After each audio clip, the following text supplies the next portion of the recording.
Happy birthday জয় ভাই। এই যে আনন্দযোগের টিমের প্রধান তুমি, আনন্দযোগ হচ্ছে এই 5 জনের একটা টিম। আমরা 4 জন মিলে তোমার জন্মদিন সেলিব্রেট করলাম, কেমন লাগলো? খুব অসহায় লাগলো। কেন? মানে সবার চেয়ে বয়স কম আমার। এটা। আর আশা করবো যেন আগামীতে আমার বয়স বাড়ে, হ্যাঁ, এবং আশা করি প্রতি বছর ইনশাল্লাহ বয়স বেড়ে যাবে।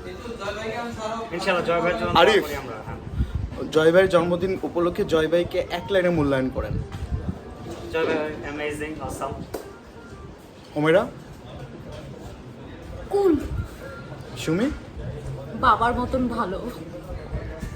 এটা একটু বেশি হয়ে গেল না? না কমই, আজকে মানে নাই। এখন আপনি বলেন। এক লাইন কিন্তু। জয় ভাই বেস্ট, সবার থেকে সেরা। আমি বলুন না। জয় ভাই, টিমের অন্যদের সম্পর্কে বলেন। জয় ভাই, তোমার জন্মদিন উপলক্ষে আজ রাত 12টায় 71 টিভির তুমি একজন সিনিয়র কর্মী, পুরো 71 টিভি তোমার জন্মদিন উপলক্ষে রাত 12টায় কেক কাটবে। কথাটা বিশ্বাস না হলে চোখ রাখেন 71 টিভিতে রাত 12টায়। ঈদ মোবারক, শুভ জন্মদিন। 71 টেলিভিশনের 13তম প্রতিষ্ঠা বার্ষিকী উপলক্ষে অনেক অনেক শুভেচ্ছা। একসাথে একদম।